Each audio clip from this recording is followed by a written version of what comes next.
우리가 읽은 고린도전서 13장 5절은 한 절입니다. 여기에 네 가지 표현이 나옵니다. 그런데 공통점이 있습니다. 공통점은 모두 무엇을 하지 아니하며입니다. 무례 행하지 아니하며 자기의 유익을 구하지 아니하며 성내지 아니하며 악한 것을 생각하지 아니하며. 사랑하지 않는 것들의 목록입니다. 사랑이 없는 모습들의 목록이기도 합니다. 바울이 왜 이런 말을 했을까요? 고린도 교회는 은사가 풍성한 교회였습니다. 방언이, 예언이, 신유가, 지식이 풍성한 교회. 겉으로 보면 아주 뜨거운 교회였습니다. 그런데 바울이 보기에 가장 중요한 그것이 하나 빠져 있는 교회였습니다. 그것은 무엇입니까? 사랑이 없었습니다. 은사는 있는데 사랑이 없었습니다. 능력은 있는데 사랑이 없었습니다. 사역을 많이 하는데 사랑이 없었던 것이었습니다. 사랑이 없다면 그 모든 것이 단지 소음에 불과하고 시끄러울 뿐이었습니다. 그래서 바울은 고린도전서 13장을 쓰게 된 것입니다. 흥미로운 것은 바울이 이 고린도전서 13장에서 사랑에 대해서 정의를 내릴 때에 긍정문보다 부정문을 더 많이 썼다라는 것입니다. 사랑은 이것이다가 아니라 사랑은 이렇게 하지 않는 것이다. 그러므로 여러분, 사랑하기를 원합니까? 먼저 내가 생각할 것은 사랑은 이렇게 하면 안 된다. 그것을 우리는 해야 합니다. 오늘 본문이 그것에 대해서 말씀해 주고 있습니다.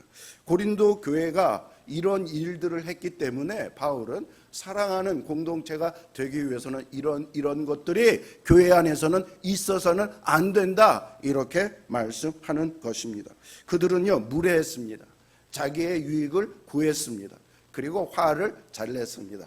악한 것을 구했습니다.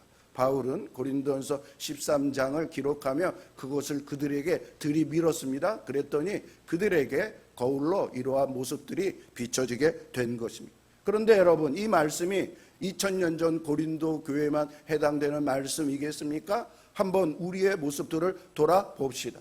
우리의 모습 가운데 이러한 것들은 없는지요? 만약에 오늘 말씀을 통하여 이런 것들이 우리 공동체와 나에게 발견이 된다면, 거울로 비춰지게 된다면 우리는 그것을 지울 수 있도록 노력해야 하겠습니다. 먼저 사랑은 무례히 행하지 아니합니다. 무례히 행하지 않다, 헬라어 원어의 의미는요, 품위 없이 행동하다, 예의 없이 굴다, 꼴사납게 처신하다, 이런 뜻입니다. 무례함이 무엇인가 한마디로 정의를 하면 상대방이 내 눈에 보이지 않는 것입니다. 상대방이 어떤 상황인지, 어떤 마음인지, 무엇을 필요로 하는지 전혀 고려하지 않고 내가 하고 싶은 대로 하는 것, 그것이 무례함입니다. 무례함의 반대말은 예의 바름이 아닙니다. 무례함의 반대말은 배려입니다. 상대방의 입장을 생각해서 역지사지해서 그것을 고려해서 생각하고 행동하는 것, 이것이 바로 배려입니다. 바울이 무례하지 않아야 한다라고 여기서 말한 것은 상대방을 먼저 챙겨라, 배려해라, 상대방과의 눈높이를 맞춰라, 상대방과 교통을 해라, 이런 말씀입니다. 근데 여기서 아주 중요한 구분이 하나 있습니다. 그것은 허물 없는 것과 무례한 것입니다. 허물이 없는 것, 무례한 것, 여러분, 이것은 관련성이 많이 있습니다. 가식이 없이 편하게 만날 수 있는 관계 있지 않습니까? 가족들, 그것은 좋은 것입니다. 꾸미지 않아도 되는 관계, 아침에 일어나서 머리를 정리하거나 화장하지 않아도 되는 관계, 이것은 참으로 귀하고 좋은 것입니다. 그런데요, 그 허물 없는 것이 어느 순간 넘어서 무례함으로 변질될 때 그때부터 문제가 발생하게 됩니다. 우리가 허물이 없다고 해서 자꾸 선을 넘고 무례하게 행동하는 것, 그것은 참으로 되지 않습니다. 바울이 이 구절을 고린도 교회에 쓴 이유가 있는데요. 고린도 교회는 성찬식을 했는데, 성찬식은 주님의 마지막 언약식, 주님의 최후의 만찬을 기억하고 기념하는 것입니다. 그런데 그 자리에서 어떤 일이 벌어졌냐면 고린도전서 11장에 보면 나오는데, 당시의 성찬식은 애찬식과 함께 진행이 됐습니다. 각자의 음식을 가지고 와서 그것을 통해서 성찬식과 애찬식을 했는데, 부자들은 좋은 음식을 많이 가지고 왔습니다. 그래서 부자들끼리 모여서 그 음식을 나누어 먹습니다. 그런데요, 너무 많이 먹고 너무 많이 포도주를 마셔가지고 취하고 자세가 흐트러지는 모습이 나타났는데요. 한편에 가난한 교우들은 집에 먹을 것이 없어서 교회에 가지고 올 것이 없었습니다. 그들은 음식을 먹지 못하고 애찬식, 성찬식을 참여하지 못하고 있는데 부자들은 안중에도 없습니다. 자기네들끼리만 음식을 먹고 희희낙낙하고 즐거워하는 것. 바울이 지금 그것을 질타하는 것입니다. 여러분, 배고파하는 사람들이 눈에 들어오지 않는 것입니다. 힘들어하는 사람들이 있는데 그것에 대해서 하나도 고려하지 않는 것. 바울은 이것이 무례함이다 이렇게 말하는 것입니다. 여러분, 혹시 우리는 그런 모습이 나타나지 않습니까? 직장에서는 배려심이 넘치는데 집에만 가면 완전히 무장해자가 되는 사람들이 있습니다. 직장 동료가 실수하면 웃고 넘기는데 배우자가 같은 실수를 하면 짜증을 냅니다. 낯선 사람 앞에서는 감정을 절제하는 데에 가족 앞에서는 그대로 쏟아냅니다. 교회 안에서는 온화하고 친절한데 집에서는 완전히 다른 사람이 됩니다. 왜 그럴까요? 가까운 관계 안에서는 상대방이 나를 어떻게 볼까? 이러한 조심성과 의식이 없기 때문입니다. 그 의식이 사라지면 누구만 남습니까? 자기만 남습니다. 자기만 생각하고 자기만이 최고입니다. 내 편이, 내 감정, 내 욕구, 상대방은 시야에서 사라지고 나만 화면을 가득 채우게 됩니다. 그래서 소파에 들어 누워서 눈도 마주치지 않고 물 갖다 줘. 애들이 떠들면 시끄러워. 이렇게 말합니다. 사랑한다는 사람에게 가장 무례합니다. 심리학에서는 이것을 친밀도의 역설이라고 부릅니다. 친밀하기 때문에 그냥 상관하지 않고 내 마음대로 하는 일이 일어난다는 것, 그것을 이렇게 역설이라고 말합니다. 그런데 저는 이것이 단순히 역설이 아니라고 생각합니다. 우리의 진짜 모습이라고 생각이 되어집니다. 먼 사람 앞에서 보이는 예의 바른 모습이요, 사실은 가면이고 가까운 사람 앞에서 드러내는 모습이 우리의 민낯이 아닐까요? 오늘 그래서 설교 제목을 사랑의 민낯이라고 제가 정해봤습니다. 성도 여러분, 지금 여러분에게 솔직히 스스로 자문하고 자답해 보십시오. 내가 가장 무례하게 대하는 사람은 누구입니까? 아마도 가장 가까운 사람이 아닙니까? 무례함의 뿌리는 이것입니다. 내가 너무 커서 상대방의 존재감이 나에게 느껴지지 않는 것입니다. 오늘 이것이 우리에게 이 말씀이 들이밀어대는 거울입니다. 나는 나만 대단하고 상대방은 보이지 않는가? 그런데 사랑은 그렇지 않다라고 바울이 말합니다. 사랑은 상대방을 봅니다. 예수님을 보십시오. 삭개오를 예수님이 보면서 먼저 말했습니다. 삭개오야, 속히 내려오라. 내가 오늘 너의 집에 거하도록 하겠다. 삭개오가 예수님을 먼저 본 게 아닙니다. 예수님이 삭개오를 먼저 보고 그의 이름을 부르셨습니다. 당시에 삭개오와 예수님의 차이는 어떤 차이입니까? 삭개오는 감히 고개도 들 수 없는, 사람들과도 교제할 수 없는 죄인의 그룹 중에 한 사람이었는데요. 예수님은 그를 예의 있게 부르면서 그와 만남을 요구를 했습니다. 두 번째, 사랑은 무엇을 하면 안 됩니까? 사랑은 자기의 유익을 구하면 안 됩니다. 여러분, 이것이 찌르는 것이 우리의 행동 넘어서 우리의 마음의 동기입니다. 행동이 아니라 마음속 가장 동기, 그것이 중요하다. 여러분, 기독교는 동기의 종교, 마음의 종교입니다. 하나님께서는 마음속에 있는 것이 행동하는 것 이상으로 죄가 된다라고 하면서 우리의 마음의 정곡을 찌르셨습니다. 헬라어 원문에 보면 자기의 유익을 구하다라는 의미는요, 자신에게 속한 것을 추구하다라는 의미입니다. 여러분, 이것은 자기 것은 돈이나 물건만이 아닙니다. 인정, 칭찬, 감사, 영향력, 내 이미지, 이 모든 것을 포함합니다. 여러분은 왜 사랑합니까? 왜 다른 사람을 위해서 봉사합니까? 왜 섬깁니까? 그냥 하고 싶어서요. 이렇게 대답할 사람이 있을 것입니다. 그런데 정말 그렇습니까? 사랑하면 뿌듯하잖아요. 선을 베풀면 보람을 느끼잖아요. 누군가에게 잘해주면 그것이 언젠가는 나에게 돌아오겠지라는 이런 계산도 서지 않습니까? 우리의 사랑 안에는 언제나 조금이라도 자기 자신이 들어가 있습니다. 자기 자신을 계산하고 자기에게 돌아올 반대 급부를 생각하는 경향이 죄 가운데 있습니다. 바울이 바로 이 구절을 비판하는 것입니다. 반대급부를 바라고 사랑하는 사랑, 그것은 기독교가, 교회가 말하는 사랑이 아니다.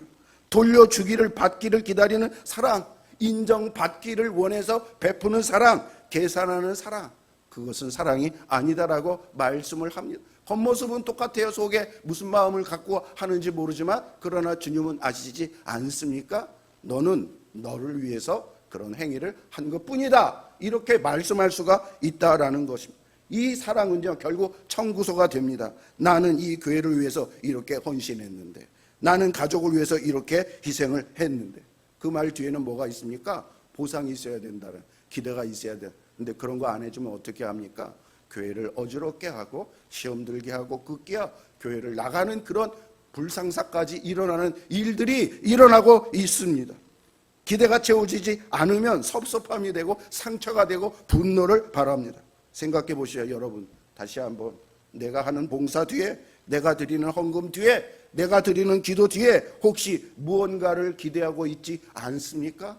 여러분, 내 마음이 순수해지게 달라고 이 시간 기도하십시오. 하나님이 내 기도에 응답해 주기를, 내 삶이 풀어주기를, 내 가정이 회복되기를 내가 이렇게 하나님께 해주는가. 여러분, 그런 거래가 형성되는 순간 사랑의 이름을 달고 있지만 그것은 사랑이 아니라 결국은 이기적인 행위, 자기를 위한 계산적인 행위밖에 되지 않는다라고 사도 바울이 날카롭게 전곡을 찌르고 있습니다. 어느 왕국에 한 농부가 있었습니다. 그는 당근 농사를 했는데 당근이 너무 잘 됐습니다. 그런데 생각이 나기를, 이 캐롯은 우리 왕에게 진상해야 되겠다. 왕이 나라를 잘 다스려 주심으로 내가 농사를 잘했고 그리고 이런 수확물을 거둘 수 있었으니까 하면서 그는 그것을 챙겨가지고 왕에게 가서 드리게 되었습니다. 왕은 그것을 받고 매우 기뻐했습니다. 흡족했습니다. 그러면서 그에게 말을 합니다. 너의 마음이 진심인 줄 내가 알게 되었다. 그 옆에 땅이 있는데 쓰지 않는 땅을 내가 너에게 주겠다, 이렇게 말을 했습니다. 그런데 그것을 옆에서 신하 하나가 봤습니다. 야, 당근 저것 하나 줬는데 왕이 저렇게 큰 것을 보상을 한다면, 내가 더 좋은 것을 보상한다면 더 좋은 것을 왕이 나에게 상급으로 주지 않겠는가 하면서 그는 자기 가운데 있는 가장 좋은 말을 왕에게 진상을 올렸습니다. 그런데 왕이 그 신하의 의도를 알았습니다. 그러면서 뭐라고 말을 했습니까? 그 농부는 나에게 당근을 드렸다. 그런데 너는 그 말을 나에게 준 것이 아니라 바로 너에게 준 것이다. 이렇게 전곡을 찌르면서 그에게는 아무것도 안 줬다라는 얘기가 있습니다. 여러분, 같은 행동을 하지 않았습니까? 그런데 동기가 완전히 다릅니다. 농부는 진정으로 왕에게 드렸는데 그 귀족은 자기를 위해서 드렸던 것이었습니다. 성도 여러분, 오늘 내가 드리는 예배, 봉사, 섬김, 헌금, 그것 어떤 마음으로 드리는 것입니까? 과연 상대를 위해 드리는 것입니까? 아니면 나 자신을 위해 드리는 것입니까? 나 자신을 위해 드린다면 그것이 기복 종교요. 기복 종교는 기독교에서 제일 경계해야 될 종교가 그것이라고 하나님께서 말씀했습니다. 나는 지금 농부처럼 주님께 드리고 있습니까? 아니면 귀족처럼 드리고 있습니까? 이것은 행동의 문제가 아니라 하나님의 마음의 중심을 보시는 그 관점입니다. 사랑, 세 번째는 사랑은 성내지 아니합니다. 여러분, 먼저 오해를 풀어야 됩니다. 모든 분노와 성냄이 잘못된 것은 아니라는 것이요. 에베소서 4장 26절에 분노를 하되 죄를 짓지 말라. 분노를 하지만 죄를 짓지 않고 하는 분노는 있을 수 있다라고 말을 한 것입니다. 사도 바울이요, 사도행전에 보면 아테네 지역에 전도를 갔는데 아테네가 당시의 철학의 본산지 아카데미라는 대학도 있었고요, 엄청난 수준의 대학이었는데 우상이 많이 있는 것을 보고 사도 바울은 분노를 발했습니다. 또한 예수님이 성전에 들어갔을 때 성전에서 예배는 잘 드리지 않고 장사치들이 행위를 하는 것을 보고 채찍질을 휘두르면서 분노하셨습니다. 이것은 정당한 분노인 것을 성경에서 말씀해 주고 있습니다. 그런데 바울이 성내지 아니하며, 이 헬라의 원뜻은요, 자극되다, 흥분되다, 도발당하다입니다. 불의를 보고 타오르는 것이 아니라 내 기대에 충족되지 않을 때 화를 내는 것입니다. 내 방식이 무시당할 때, 내가 인정받지 못할 때 폭발하는 분노를 말하는 것입니다. 여러분 결국 이 분노는 자기 자신과 연결됩니다. 내가 원하는 대로 되지 않을 때, 내가 희생했는데 아무도 알아주지 않을 때 분노를 폭발합니다. 자기 기대가 깨질 때 성을 냅니다. 분노하는 순간 여러분 우리는 우리의 마음의 열쇠를 상대방에게 뺏기는 것입니다. 왜냐하면 상대방의 행위에 따라서 내 마음이 왔다 갔다 하고 상황에 따라서 내 마음이 왔다 갔다 하기 때문에 내 마음을 내가 주관하는 것이 아니라 타자가, 다른 환경이 내 마음을 주관하는 것이 됩니다. 그러므로 항상 편하지 않습니다. 그 사람이 어떻게 하느냐에 따라서 내 마음이 흔들립니다. 그 분노가 결국은 말로 표현이 됩니다. 말로 표현하는 순간 그 관계는 와장창하고 깨어지게 됩니다. 한번 뱉은 말은 주워 담기가 불가능하기 때문입니다. 어떤 어머니가 계셨습니다. 아이를 훈계할 상황이 되었습니다. 아이가 계속 말을 듣지 않습니다. 그러면서 그 엄마가 아이에게 경고를 내립니다. 내가 3살 동안 그것을 중지해라 하면서 엄마는 말하게 됩니다. 하나, 둘. 그런데 그 아이가 행동을 중지하지 않습니다. 그래서 2의 반, 그래도 끝나지 않습니다. 그래서 또 2의 반의 반, 그랬는데도 행동을 중지하지 않습니다. 그러다가 어머니는 문득 생각했습니다. 오늘 아침에 묵상한 말씀이 고린도전서 13장 사랑의 말씀입니다. 아이를 어떻게 교육하고 양육하면 좋을 것인가 하다가 그 말씀을 묵상하게 되었습니다. 근데 첫 구절이 사랑은 언제나 오래 참고, 이 말씀이 그 순간 그의 마음에 떠올랐습니다. 아이들을 혼내러 왔다가 말씀 앞에서 자신의 잘못된 모습을 거울을 통해서 비춰보게 된 것입니다. 어머니는 결국 아이들을 붙잡고 한동안 울면서 그리고 사랑의 마음을 달라고 주님께 기도했습니다. 여러분, 이 어머니가 나쁜 어머니입니까? 아닙니다. 우리의 모습이 그 모습 아닙니까? 아이를 사랑하는 어머니였습니다. 그런데 그 사랑 안에는 무엇이 전제되어 있습니까? 아이는 내 말을 들어야만 된다라는 그 기대를 가지고 그것에 충족되지 않을 때에 그녀는 성을 내게 된 것입니다. 여러분, 이것이 우리의 모습 아닙니까? C.S. 루이스가 이것에 대해서 날카롭게 얘기를 했습니다. 진짜로 용서를 하려 해도 용서하겠다는 말을 내뱉어도 화가 나서 으르렁거리는 자신을 발견하게 된다. C.S. 루이스가 4가지 사랑에서 이 얘기를, 내가 용서를 해줘야지, 용서하겠다는 말을 해야지. 그런데 막상 당사자를 만나면 그런 마음은 싹 사라지고 다시 화가 나고 분노를 바라게 되는, 그것이 우리 인간의 나의 모습, 민낯 모습 아닙니까? 여러분, 왜 그렇습니까?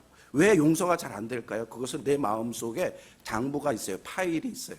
그 파일은요, 저 사람이 뭐 잘못을 했다, 언제 무슨 했다, 옛날 신혼초 때까지의 그런 일들을 다 기록해 놓고 그것을 꺼집어 내는 것입니다. 그런데 그 다음에 바울이 그것을 연결해서 이렇게 얘기했습니다. 사랑은 악한 것을 생각하지 아니한다, 이것입니다. 여러분, 이 말씀의 원문은 흥미롭습니다. 생각하다라는 이 단어는요, 회계 용어, 장부, 이것은 장부에 기록하다, 계산서에 올리다, 계좌에 입력하다라는 뜻입니다. 그러니까 악한 것을 생각하지 아니한다라는 뜻은 이것입니다. 사랑은 악한 것을 마음의 장부에 기록하지 않는다. 받은 상처를 계좌에 올려놓지 않는다. 당한 억울함을 계산서에 입력하지 않는다. 즉 사랑은 장부를 덮어버리는 것입니다. 그런데 여러분, 우리는 장부를 다 가지고 있습니다. 누군가 나에게 잘못한 것을 마음속 깊은 곳에 꽁꽁 숨겨놓고 기록해 놓았다가 10년 전, 20년 전의 일, 어떤 사람이 나에게 잘못했던 말, 행동, 어떤 순간의 배신, 그것들이 지워지지 않고 닫혀 남아 있습니다. 장부가 평상시에는 닫혀 있을 땐 괜찮은데 비상시에는 내가 열받을 때는 장부를 열어놓고 그것을 가지고 따지고 그리고 공격하기 시작합니다. 또 이러네, 역시 당신이야, 이럴 줄 알았어 하면서 과거의 허물을 현재의 관계로 정리하는 그런 일을, 판단하는 일을 합니다. 여러분, 왜 우리는 장부를 자꾸 꺼집어 낼까요? 이것은 이 장부가 나를 지켜준다라고 생각하기 때문입니다. 이 기록을 가지고 있어야 누가 나를 공격하면, 내 배우자가 나를 공격하면 나도 이것을 가지고 방어할 수 있지. 이것을 놓아버리면 내가 계속 당하고 바보만 되는 것이야. 그래서 놓지 못합니다. 사실 그러나 여러분, 이 장부는 나를 보호하지 못하는 것입니다. 오히려 나를 얽매입니다. 왜냐하면 그것으로 인해서 내 마음이 자꾸 흔들리고 내 삶이 자꾸 요동치는 일이 일어나기 때문입니다. 그 사람에게 내가 얽어져 매는 일이 일어납니다. 장부를 닫지 않는 것은 상대방을 가두는 것이 아니라 나 자신을 가두는 행위입니다. 19세기 남아프리카 성자라고 하는 앤드류 머레이 목사님, 여러분, 이분은 기도에 관해서 많은 책을 쓴 훌륭한 목사님입니다. 그는 주변 사람들이 그에 대해서 이렇게 말을 했습니다. 그분과 함께 있으면 편안하다, 판단받지 않는다, 따뜻하다, 그분 앞에 있으면 하나님 앞에 있는 것과 같다. 여러분, 그분은 진짜 그런 목사님이었습니다. 어떻게 이런 평가를 사람들에게서 받을 수 있었을까요? 그는 매일 평생 기도하면서 기도 중에 고린도전서 13장 말씀을 묵상하면서 기도했다라고 말을 합니다. 사랑은 무례히 행치 아니하며, 주님, 오늘 제가 무례히 행치 않게 하여 주시옵소서. 사랑은 자기의 유익을 구하지 아니하며, 주님, 오늘 제 동기가 정결하게 되게 해주시고 사익을 추구하지 않게 해주시옵소서. 사랑은 성내지 아니하며, 주님, 오늘 제가 성내는 일이 있지 않도록 해 주옵소서. 사랑은 악한 것을 생각하지 아니하며, 오늘 주님, 제 마음의 장부를 덮어버리게 해 주시옵소서. 여러분, 여기서 핵심은 내가 결심했다라는 게 아닙니다. 기도했다라는 것이. 여러분, 사람은 자기가 결심한다고 해서 그것을 할 수 있는 수준의 사람이 아닙니다. 뭐로부터 받지 않으면 그것을 할 수가 없어요. 내 허물, 내 원한, 내 아픔, 내 상처, 그것을 다 덮고도 남을 만한 그 무엇, 그것을 받을 때 비로소 그러한 모습이 우리에게 나타나게 됩니다. 고린도전서 13장에서 바울은 예수님을 한 번도 언급하지 않았는데요, 저는 이 말씀을 묵상하면서 앞에 주어가 바로 예수님이시로구나, 그것을 깨닫게 됩니다. 사랑은 무례히 행하지 아니합니다. 예수님은 아무도 이름을 부를 때에 무례하게 부르지 않았습니다. 심지어 자기를 죽이는, 자기를 배반하는, 자기를 핍박하는 그 모든 사람에게도 예수님은 예의의 자세를 잃지 않았습니다. 삭개오, 바디메오, 남들이 그냥 불가처 천민으로 여기는 혈류증 여인, 그 사람들을 예수님은 다 정중하고 사랑의 눈으로 바라봤습니다. 사랑은 자기의 유익을 구하지 아니했습니다. 예수님은 하나님과 동등된 분인데 가장 정당한 것까지 내려놓았습니다. 빌립보서 2장 6절에 자기 비움이라는 유명한 말씀이 있습니다. 그는 근본 하나님의 본체시나 하나님과 동등됨을 취할 것으로 여기지 아니하시고 오히려 자기를 비워 종의 형체를 가지사 사람들과 같이 되셨고 자기를 낮추시고 죽기까지 복종하셨으니 곧 십자가에 죽으심. 여러분, 하나님, 성부 하나님, 예수님, 성자 예수님, 삼위일체에 동등하고 본질이 같으신 분인데 그럼에도 불구하고 예수님은 하나님과 같은 모습을 취하지 않냐고 오히려 가장 낮은 모습으로 오셔서 사람들을 섬기고 종이 되고 종의 모습으로서 제자들의 발까지 씻어주시는 모습으로 자기 자신을 낮추셨다라는 말씀입니다. 사랑은 악한 것을 생각하지 않습니다. 예수님은 우리의 모든 허물을 자기 장부에 기록해 놓지 않고 다 덮고 피로 그것을 다 덮어주셨습니다. 그래서 골로새서 2장 바울이 깨달아서 이것을 얘기를 합니다. 우리를 거스리고 불리하게 하는 모든 법조물로 쓴 증서를 지우시고 제하여 버리사 십자가에 못 박으시고, 뭐라고 말했습니까? 증서를 지우시고 제하여 버리시고. 장부가 없어요, 예수님에게. 십자가의 모든 그것을 다 없애주시고 우리를 친자녀 친백성으로 하나님께서 만들어 주셨다라는 말씀입니다. 여러분, 이것이 핵심입니다. 이 네 가지 말씀대로 살지는 못하는 이유가 의지가 부족해서가 아니라 우리가 주님의 이 사랑, 넘치는 사랑, 끝없는 사랑, 무조건적으로 다 덮어주는 그 사랑의 감격을 충만히 받지 못했기 때문입니다. 이 사랑을 받은 사람은 알게 됩니다. 내가 얼마나 큰 죄를 탕감받았는지. 그 탕감이 우리 마음 안에 가득 차게 될 때에 다른 사람의 무례함이 사소한 것으로 보이게 됩니다. 성냄이 힘을 잃습니다. 마음속 장부가 덮어집니다. 앤드류 머레이가 매일 아침 기도한 것이 바로 이것이었습니다. 십자가의 그 사랑을 매일 경험하고 감격하고 체험해서 그는 뭐라고 말했습니까? 그리스도의 사랑이 우리를 강권하는도다. 여러분, 그리스도에서 사랑이 충만해서 나를 이곳으로 이끌게 됩니다. 나를 이곳으로 이끌어 줍니다. 그리스도의 사랑을 알 때에 그러한 곳으로 인도함을 받고 그러한 모습으로 바뀌어진다라고 말씀하고 있습니다. 이 사랑에 강권된 사람은 달라집니다. 이 사랑이 우리를 강권할 때 우리는 비로소 오늘 무엇마하지 아니하며 네 가지의 그러한 것들을 행하지 않게 됩니다. 여러분, 예수님은 상대방을 보셨습니다. 자기를 비우셨습니다. 무례하게 행동하지 않았습니다. 그리고 악한 장부를 찢어 버리셨습니다. 그분이 지금도 우리를 향해 말씀하십니다. 내가 너를 이렇게 사랑했다. 너도 이 사랑을 나누고 이 사랑을 베풀라. 여러분, 그 사랑 앞에 오늘 서십시오. 십자가 앞에 나의 민낯을 가지고 나오십시오. 그리고 매일 아침마다 이런 기도를 드리면서 하루의 삶을 시작하십시오. 주님, 제가 오늘 무례히 행치 않게 하옵소서.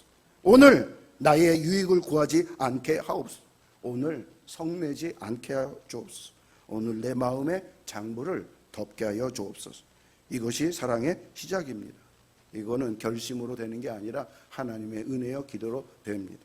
고린도전서 13장 13절에 다 같이요, 시작. 그런즉 믿음, 소망, 사랑, 이 세 가지는 항상 있을 것인데 그 중에 제일은 사랑이라.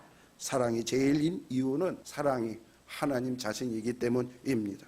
그 사랑을 오늘 우리 모두 다 깨닫고 경험하고 충만히 받아서 그 사랑을 전파하며 나타나며 사는 우리 모두가 되기를 주의 이름으로 축원합니다. 교훈과